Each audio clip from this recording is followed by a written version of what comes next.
Hi everyone, welcome to the NIHR School for Primary Care Research Patient and Public Involvement and Engagement in Practice series, where we share snapshots of the public involvement and engagement activity happening across the school. I'm Halle, I'm the Patient and Public Involvement and Engagement Manager for the school, and joining me today is Dr Sophie Orton, Senior Research Fellow from the University of Nottingham. She's here to share more about her recent research focused on smoking reduction in pregnancy. Sophie, thanks so much for joining us today. Can you tell us a bit more about what your research was about? Yeah, absolutely. So smoking in pregnancy harms babies and their mothers and can cause serious complications.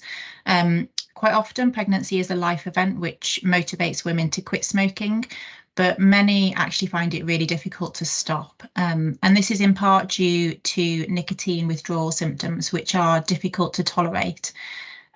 So nicotine replacement therapy safely helps people withdraw from cigarette smoking by providing the addictive nicotine, but without the harmful substances breathed in with cigarette smoke.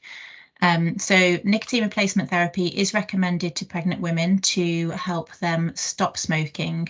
But at the moment, women aren't recommended to use nicotine replacement therapy if they continue to smoke.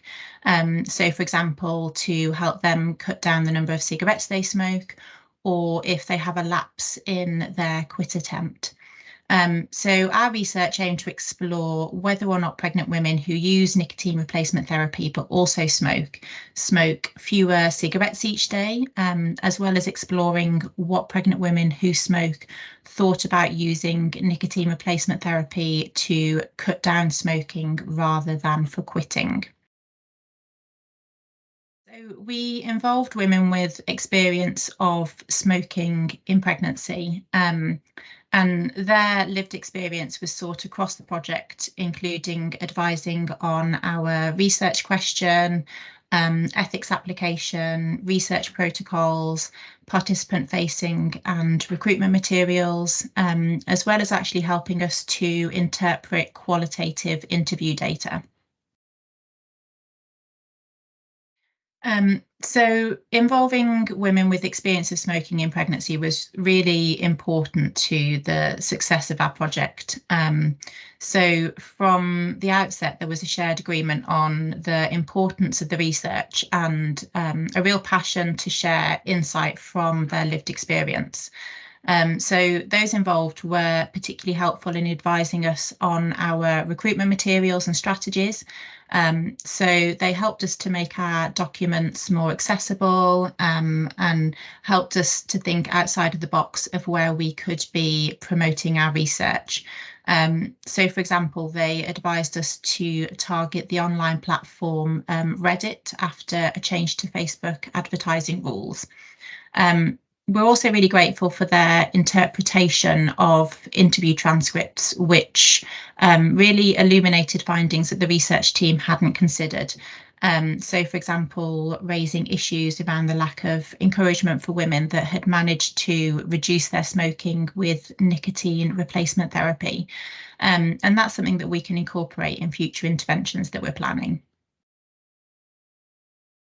So I think that building good relationships and communication with your PPI members is really important. And we found it beneficial working with the same PPI members from early developmental stages of this project through to developing funding applications for further follow-on work.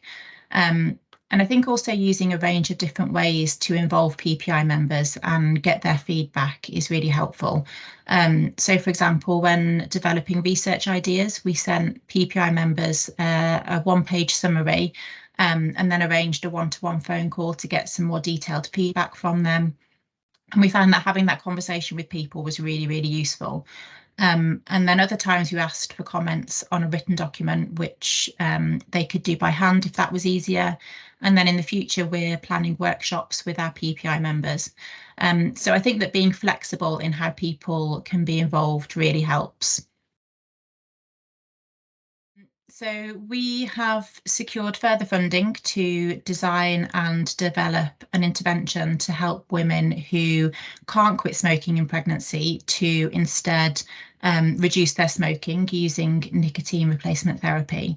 And PPI members gave feedback on new grant proposals informed by this study and are named co-applicants on our upcoming grants.